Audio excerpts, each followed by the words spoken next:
नमस्कार, कुशीनगर समाचार के साथ आप बने हुए हैं और हम इस समय मौजूद है पलिया में, जो कि कस्या विधानसभा क्षेत्र में आता है, यानी कि कुशीनगर विधानसभा क्षेत्र में आता है। और यहाँ पर सपा के प्रत्याशी बंटी राव अपना यहाँ पर काफिला निकालकर लोगों से जनसंवाद कर रहे हैं। और थोड़ा सा हम जानेंगे कि इस क्षेत्र में घूमने के बाद से किन जन समस्याओं को ये फेस किए हैं और क्या लगता है कि यहाँ पर किन तरह के इम्प्रूवमेंट की ज़रूरत है। इनसे हम सीधे बात कर लेते हैं। एक बार फिर से स्वागत है आपका भी, बहुत स्वागत। कुशीनगर समाचार तो पूरे प्रदेश में मुझे लग रहा है इस समय छाया हुआ है। 5 साल तो लगातार मेहनत आपने किया है, लेकिन इधर का मेहनत थोड़ा सा अलग, आपका सेहत बता रहा है कि मेहनत कुछ ज़्यादा ही हो गया। देखिए, बात मेहनत की नहीं है। जब जनता में उत्साह दिखता है तो राजनीति करने वाला अपने को रोक नहीं पाता है।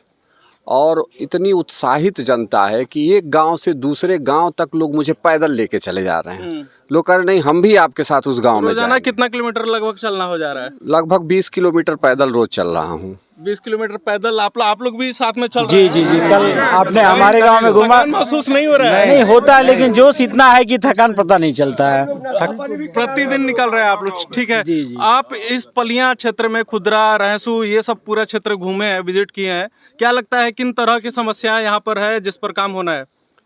देखिए, ये पूरा इलाका मूलभूत सुविधाओं से वंचित है। हम पहले भी आपके माध्यम से पूरे जनपद और पूरे प्रदेश को इस बात को बताए हैं कि जो मूलभूत सुविधाएं होती हैं, शिक्षा, स्वास्थ्य, रोजगार, सुरक्षा, इन सबों से ये पूरा क्षेत्र वंचित है। बेहतर शिक्षा की कोई व्यवस्था नहीं। और इंफ्रास्ट्रक्चर की बात करें तो ये जिला मुख्यालय से सटा हुआ गांव है। यहाँ से 2 किलोमीटर भी दूर नहीं है जिला मुख्यालय। यहाँ से 1.5 किलोमीटर के दूर पे डीएम साहब रहते हैं।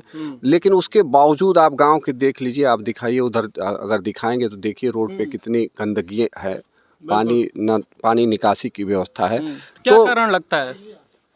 देखिए, मूल रूप से कारण तो मुझे जनप्रतिनिधियों की सोच लगती है। जनप्रतिनिधि अगर सोच ले कि हम अपने गांव का मुकम्मल विकास करेंगे तो निश्चित तौर पर वो विकास हो जाएगा। लेकिन जब जनप्रतिनिधि अपने पद पर जाता है तो उसकी चुनावी सोच और उसके पद पर बैठने की सोच में अंतर हो जाता है।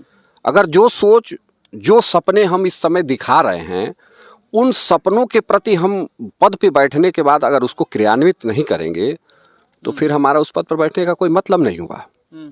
तो जनप्रतिनिधियों की सोच और विकास जो यहाँ दिख भी रहा है, वह सब समाजवादी पार्टी की सरकार। मैं गांव-गांव गया हूँ तो लोग बता रहे थे, अभी बगल में मैं गया था, रहसू गया था, तो बता रहे थे कि ये जो रोड, नहर की पटरी बनी है, समाजवादी सरकार की देन है। तो जो रोड का इंफ्रास्ट्रक्चर भी दिख रहा है वो सपा के सरकार के ही टाइम का है।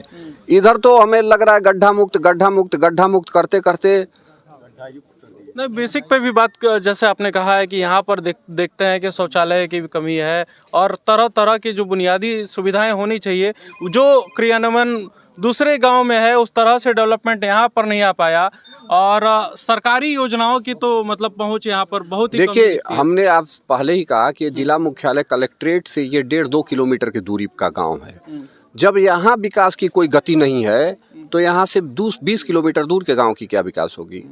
जहाँ पे मॉनिटरिंग है, जहाँ पे विकास भवन है, जहाँ पे सीडीओ बैठते हैं, मुख्य विकास अधिकारी बैठते हैं, जहाँ डीएम बैठते हैं, जहाँ से योजनाएं निकलती हैं, उस गांव का ही स्थिति है।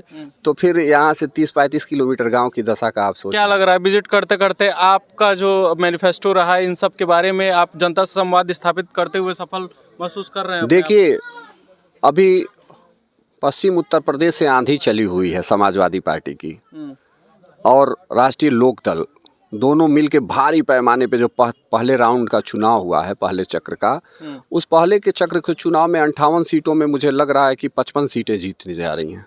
55 सीटों का दावा कर रहे हैं? दावा नहीं, ये मीडिया बता रही है। मीडिया में भी हमारे मित्र लोग हैं, वो बता रहे हैं कि बहुत बड़ी आंधी चल रही है, आपके तरफ क्या है?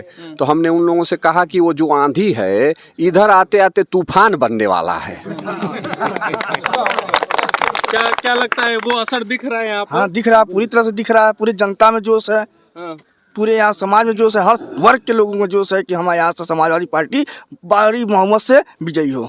चलिए यहाँ का जो अपडेट है बाकी हम गांव वाले लोग से बात करके हम ले लेंगे। बाकी आपको ढेर सारी शुभकामनाएं, फिर आपके किसी क्षेत्र में मुलाकात हम करेंगे।